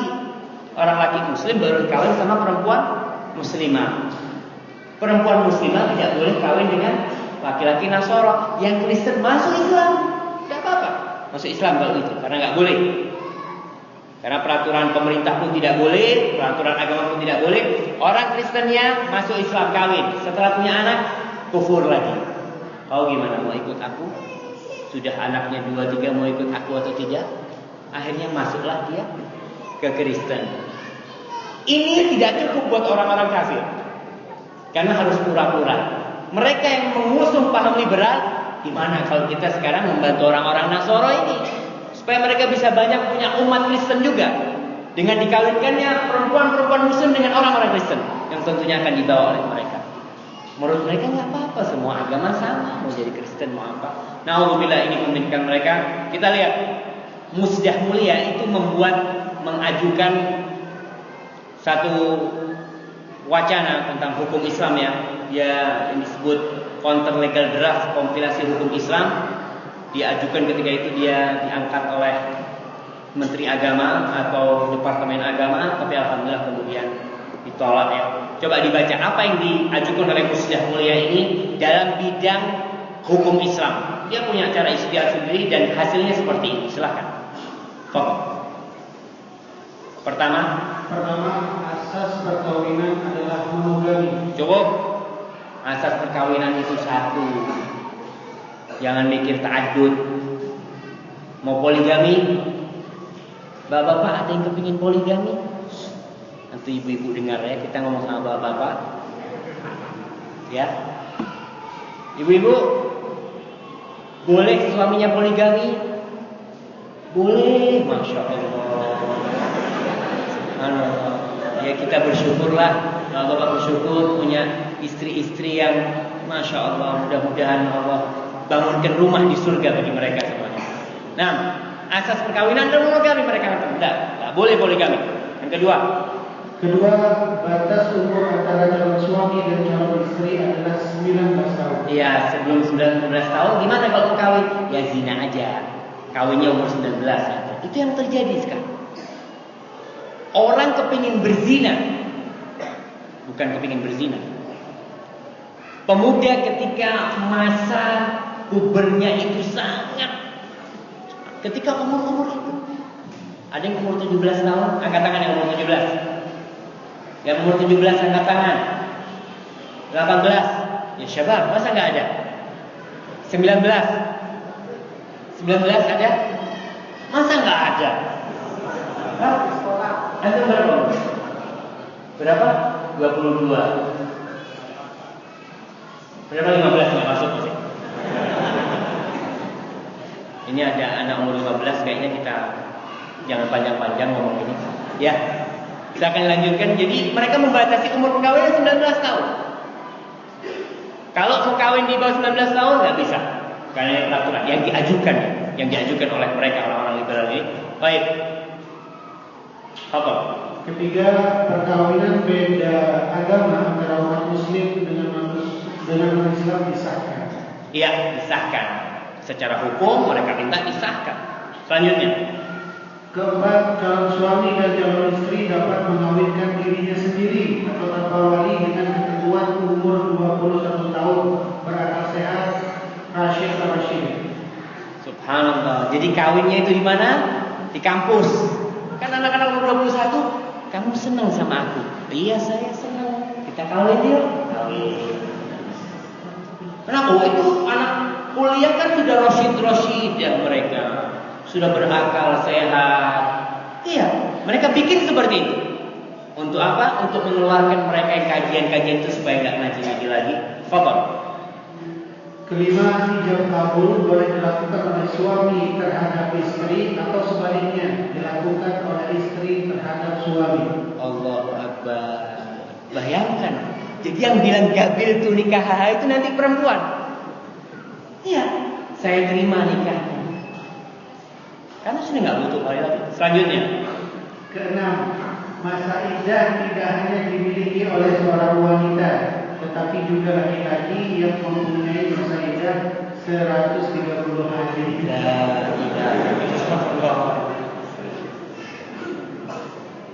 Mereka bikin.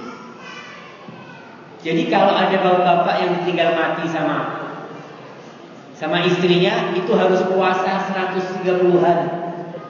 Masya Allah. Kalau cerai pun gitu. Istri cerai, yang ini cerai ya sudah puasa 130 hari. Wah, saya lebih baik kawin cerai ini 130 hari kayak neraka ini. Mereka bikin seperti itu. Silahkan dilanjutkan. Apa lagi yang mereka bikin? Ketujuh, talak tidak hanya dijatuhkan oleh seorang suami terhadap istri, melainkan dapat pula dijatuhkan oleh seorang istri terhadap suami. Allahu Akbar. Kalau yang ini dijalankan, itu suami-suami nggak punya istri semua. Ya, ibu-ibu, sekali-kali marah ibu, sudah, karena nggak bisa nyeraikan dia, sudah ceraikan saya. Tapi kalau ibu hukum ini, kamu saya ceraikan. Dia akan ngomong sama suaminya, kamu saya ceraikan, kamu pulang sama orang tua. Allahu Akbar. Ya inilah yang mereka bikin oleh liberal, mereka bikin ijtihad mereka gimana, nggak tahu, yang jelas hasilnya seperti ini yang mereka keluarkan. Kemudian, nah kita lanjutkan.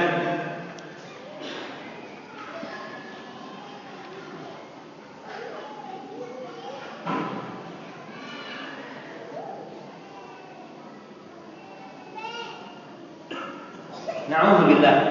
Ini lagi kita lihat bagaimana salah satu dari YIM Yogyakarta, anak didik mereka membuat sebuah katanya novel atau memorial, nggak tahu lah, memoir luka seorang muslimah katanya. Silakan dibaca. Muhyiddin, namanya siapa? Muhyiddin Muhammad Dahlan. Kita lihat, bukan Louis, bukan Jos, bukan John, bukan Matius, tapi namanya Muhyiddin Muhammad Dahlan. Apa yang dikatakan? Silakan baca. Judulnya Muhyiddin Dahlan yang berjudul Tuhan izinkan aku menjadi pelacur. Memoir luka seorang muslimah. Pernikahan yang dikatakan sebagai pembirokrasian seks ini tak lain tak bukan adalah lembaga yang berisi tong-tong sampah penampung sperma yang secara anarkis telah membelah-belah manusia dengan klaim-klaim yang sangat menyakitkan. Istilah pelacur dan anak haram pun muncul dari rezim ini. Perempuan yang melakukan seks di luar lembaga ini dengan sangat kejam diposisikan sebagai perempuan yang sangat hina, tuna dan racun, dan tak pantas menyandang harga diri. Padahal apa bedanya pelacur dengan perempuan yang berstatus istri? Posisinya sama. Mereka adalah penikmat dan pemain seks laki-laki. Seks akan tetap bersama seks akan tetap bernama seks meski dilakukan dengan satu atau banyak orang. Pernikahan adalah konsep aneh dan menurutku mengerikan untuk bisa dipercaya. Na'udzubillah. Bayangkan pemikiran-pemikiran liberal ini. Apa yang mereka inginkan sebenarnya? Mau memajukan Islam. Kalau pelacur dihalalkan oleh mereka, menjadi pelacur disamakan dengan menjadi istri. Mau dijadikan apa umat Islam ini? Kembali mereka adalah korban dan putusan dari iblis dan orang-orang kafir, guru-guru mereka yang telah mengajarkan kepada mereka tentang liberalisme untuk merusak agama ini. Oke, selanjutnya apa yang mereka lakukan lagi? Legalisasi homoseksual dan lesbianisme halal. Kalau tadi jadi pelacur halal, na'udzubillah ya. Saya terus terang mau baca ini, na'udzubillah. Kita lihat, mereka membuat sebuah buku yang dikumpulkan sama mereka, yang dulunya diterbitkan dalam jurnal Justisia di Semarang ini ya. Bayangkan ini YIN. Kita ngomong tentang YIN. Mereka membuat satu laporan utama berjudul Indahnya Kawin Sesama Jenis. Na'udzubillah. Foto tempat. Legalisasi homoseksual dan lesbianisme. Tidak baca langsung itu. Mahasiswa Fakultas Syariah YIN Semarang menerbitkan jurnal Justisia pada edisi 25 tahun ke-11 2004. Fakultas Syariah YIN Semarang dengan laporan utama berjudul Indahnya Kawin Sesama Jenis. Redaksi menulis pengantar, hanya orang primitif saja yang melihat perkawinan sejenis sebagai sesuatu yang abnormal dan berbahaya. Bagi kami, tiada alasan kuat bagi siapapun dengan dalih apapun untuk melarang perkawinan sejenis. Sebab Tuhan pun sudah maklum bahwa proyeknya menciptakan manusia sudah berhasil bahkan kebablasan. Na'udzubillah. Kita lihat ini perkataan kufur semua. Kita mau dibilang apa liberal itu? Ya seperti ini. Kalau kita mungkin akan berbicara tentang definisinya, mereka akan bisa mengkaburkan keinginan mereka. Tapi kalau kita lihat dari hasil anak didik mereka, tulisan-tulisan mereka ya seperti ini. Kita lihat lagi bagaimana yang namanya Sumanto. Kita sudah dua hal yang mereka lakukan, masalah ijtihad dalam bidang syariat, kemudian dalam bidang akidah mereka menebar pluralisme, kemudian dalam bidang wahyu mereka dekonstruksi terhadap Al-Quran. Kita lihat Sumanto Al-Qurtubi, namanya Sumanto Al-Qurtubi. Qurtubi ini salah satu ulama besar, pengarang tafsir Al-Qurtubi. Lihat, dia mengarang buku yang judulnya Lubang Hitam Agama. Silahkan Anda nilai sendiri, silahkan dibaca. Bahkan sesungguhnya hakikat Al-Quran bukanlah teks verbal yang terdiri dari 6.666 ayat bikinan Usman itu, melainkan gumpalan-gumpalan gagasan. Na'udzubillah. Gak ada waktu hilang. Kalau Mu'tazilah itu yakin dengan Al-Quran dari Allah, cuma mereka berpikiran Quran itu makhluk atau kalamullah. Kalau yang sekarang sudah bukan lagi. Quran ini bukan kalamullah dan bukan dari Allah. Quran itu hanya gumpalan-gumpalan gagasan saja. Na'udzubillah. Kita lihat perkataan Al-Qurtubi lagi. Silakan. Al-Quran bagi saya hanyalah berisi semacam spirit ketuhanan yang kemudian dirumuskan redaksinya oleh Nabi. Lihat selanjutnya. Seandainya Pak Harto berkuasa ratusan tahun, saya yakin Pancasila ini bisa menyaingi Al-Quran dalam hal keakraban. Na'udzubillah. Allah sudah mengatakan kepada orang-orang kafir jahiliyah, Qul in kuntum fi syakkin mimma nazzalna wa anzalna ala abdina fa'tu bi suratin min mithlihi. Satu surat aja yang sama dengan Al-Quran. Satu surat Allah minta. Mereka tidak akan bisa, walaupun berkumpul semua umat manusia. Kok ini dia mengatakan Pancasila bisa menyaingi Al-Quran? Na'udzubillah. Kemudian lihat lagi apa yang mereka katakan. Disinilah maka tidak terlalu meleset jika dikatakan Al-Quran dalam batas tertentu adalah perlengkap yang dipasang bangsa Quraisy.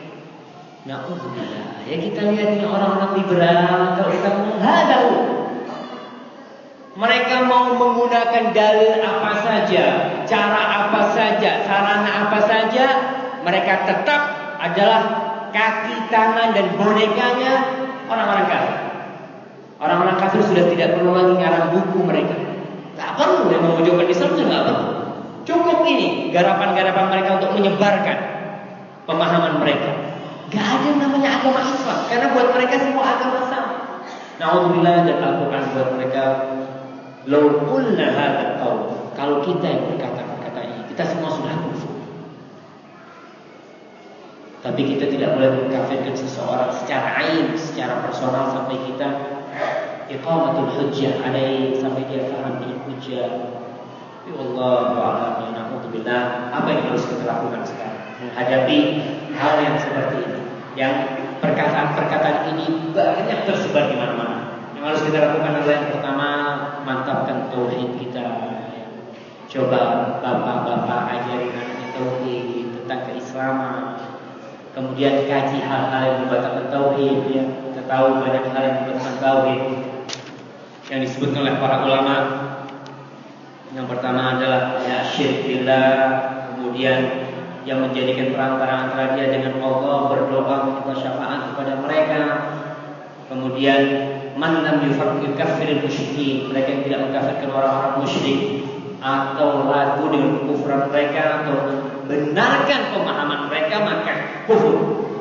Kemudian barang siapa yang meyakini bahwasanya petunjuk selain Nabi itu lebih baik, lebih sempurna, atau dia melihat bahwasanya hukum yang lain itu lebih baik dari hukum Nabi SAW, maka orang itu telah kufur tentunya. Kemudian barang siapa yang membenci sesuatu yang dibawa oleh Rasul SAW, walaupun dia mengamalkan, dia benci, ingat, tapi dia mengamalkan. Ya seperti orang Islam yang liberal, dia benci dengan ayat-ayat Quran yang berkaitan dengan Nabi Lut, yang mereka katakan itu harus dirubah karena sudah tidak sesuai. Dia benci kadang-kadang dengan Rasul SAW yang telah berpoligami, walaupun dia mengamalkannya, dia kufur. Ini salah satu pembatal kekufuran. Kemudian yang keenam, man istahza'a bi syai'in min din Rasul, barang siapa yang beristihza, yang mencela, mengejek, menghina, bermain-main dengan sesuatu dari agama Allah dan Rasulnya ini, atau pahala yang Allah siapkan, kayak tadi yang berbicara tentang surga, yang mengatakan surga itu ada ini, ada itu, maka mereka telah kufur. Dan banyak lagi hal lainnya. Itu yang perlu kita kaji. Jadi kajian ini belum selesai, kita akan lanjutkan habis zuhur sampai asar. Bagaimana? Nah, masalah kajian tentang nawaqidul Islam yang bisa membatalkan agama kita ini, mudah-mudahan nanti ada ustaz lain yang bisa dikaji dulu, khususnya anak-anak muda, khususnya anak-anak SMA. Usahakanlah dakwah sunnah ini masuk, ya, kalau bisa ke bilik SMA yang ada jadi guru di sana. Kita minta mungkin ada di SMA itu kajian apa namanya? Ada rohis, iya. Iya, pakai musola, pakai apa? Ya, teman-teman yang punya kenalan di SMA, usahakanlah. Kita berdoa, kita ingin jelaskan nawaqidul Islam aja, yang membatalkan keislaman kita. Itu tentunya berisi tauhid di sana, supaya mereka tidak termakan dengan aliran liberal. Karena liberal ini mengatasnamakan Islam. Kalau mereka mengatasnamakan Kristen, silahkan, nggak apa-apa. Tapi mengatasnamakan Islam itu yang berbahaya. Kemudian yang ketiga, doa. Banyak minta doa. Ya muqallibal qulub, tsabbit qulubana 'ala dinik, minta ditetapkan hatinya di atas agama Allah Subhanahu wa taala. Kemudian yang terakhir, hati-hati membaca. Yang seperti tadi itu seharusnya tidak dibaca. Untuk mereka yang tidak punya basic, sekedar membaca dia mikir, oh kayaknya benar ya, na'udzubillah. Maka kalau buka internet, hati-hati. Lihat mana yang bisa dibuka, mana yang bisa dibaca, dan jangan masuk ke arena dialog biasa. Kita ketemu, ini ada orang liberal, ada mau dialog. Tidak usah, ngaji lebih baik. Baca Quran dapat pahala. Biarkan ulama-ulama orang-orang yang ngerti yang berdebat dan dialog dengan mereka. Karena kesesatan mereka ini lebih terang daripada mentari di siang hari. Lebih terang. Nggak kabur. Tapi kalau mereka sudah mulai ngomong manis ini itu, ya kita bisa jadi yang nggak punya basic agama akan termakan dengan mereka. Wallahu a'lam bishawab. Kalau yang saya sampaikan itu itu benar itu dari Allah Subhanahu wa taala, kalau salah itu dari diri saya sendiri. Allah Rasul itu bebaskan dari kesalahan itu. Subhanallahi wa bihamdihi, rabbil izzati amma yasifun. Wassalamu alaikum warahmatullahi wabarakatuh.